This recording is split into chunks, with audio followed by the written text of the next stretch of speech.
Winner of the Vijay! I love you! I love you!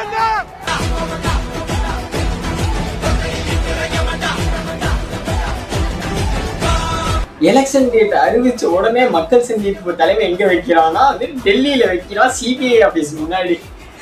இதெல்லாம் யோசிச்சாலே என்னடா பயங்கரமா பண்றீங்க, நீ வேற லெவலியா, வேற லெவல். சிபிஐ ஆபீஸுக்கு வெளியவே வந்துட்டு ஒருத்தன் சம்பவம் பண்றான், ஒருத்த கூட்டத்தை கூட்டி அப்படின்னா அது வந்து இந்த ஆள் மட்டும்தான். இது பண்றது பூராவே ஏதாவது ஒரு பயங்கரமா பண்ணி விட்டுறாப்புல ஃபுல்லா கதற ஆரம்பிச்சிடறாங்க சோசியல் மீடியாவே. ஐயோ என்டிஏ கூட்டணி வேற வச்சுக்கிட்டு பேசிட்டு இருக்காங்க, அவ்வளவுதான் சிபிஐல போட்டு வறுத்தெடுக்க போறாங்க, அவ்வளவுதான் முடிஞ்சது விஜயோட இது, கூட்டணி வைக்க போறாரு இதனாலயே அப்படி இப்படின்னு எல்லாம் சொல்லிட்டு இருந்தாங்க. பட் வந்து தலைவன் மாசா எல்லாத்தையும் பினிஷ் பண்ணி அப்படியே ஸ்மைலிங்கோட அப்படி வந்து ரோட் ஷோவை நடத்திட்டு இருக்காப்ல. நீங்க என்னடா ரோட் ஷோ என் தமிழ்நாட்டுல பண்ணக்கூடாதுன்னு சொல்றதுக்கு, நான் பண்றேன்டாங்க டெல்லியில அப்படின்னு சொல்லிட்டு சிபிஐ என்கொயரி முடிச்சு ஒரு ரோட் ஷோ ஒன்று நடத்துறாரு பாருங்க. அப்படியே வந்து அவ்வளவுதான் நான் முடிச்சிட்டேன்டா அப்படின்னு சொல்லிட்டு அப்படி ஒரு கெத்தா அப்படி ஒரு சிரிச்சுக்கிட்டே ஸ்மைலிங்கோட ஒரு ரோட் ஷோ வந்தாலே ஃபேன்ஸ் வந்து வெளியே வந்து வெயிட் பண்ணிட்டு இருந்தாங்க. ஒவ்வொரு டைமும் வந்து டெல்லியில வந்து வெளியே வந்து வெயிட் பண்ணிட்டு இருந்தாங்க. ஸோ வந்துட்டு அவங்களுக்காக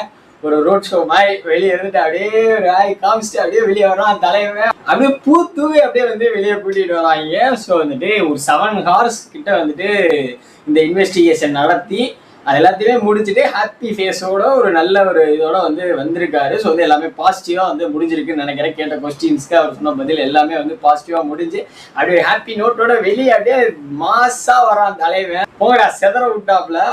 ஸோ இதுக்கு வர ரிசல்ட்டும் வந்து பாசிட்டிவா முடியும்னு நினைக்கிறேன், இந்த சிபிஐ ரிசல்ட்டும். அதனால வந்துட்டு ஒரு பிரச்சனைகளாக சால்வ் ஆகி அப்படியே தொடர்ந்து முடிச்சு அப்படிங்கிற மாதிரி வந்துட்டாருன்னா, இதுல எலெக்ஷன் டேட் வேற இதே நல்லா அறிவிச்சிட்டாங்க. ஸோ வந்து 23rd ஏப்ரல் தான் வந்து எலெக்ஷன் டேட்டு. அவ்வளவுதான், அன்னைக்கு தான் இருக்கு சம்பவமே. ஸோ நீங்க என்ன நினைக்கிறீங்க அந்த தளபதி கெஸ்டரை பத்தி, இந்த ரோட் ஷோவை பத்தி கமெண்ட்ல சொல்லுங்க.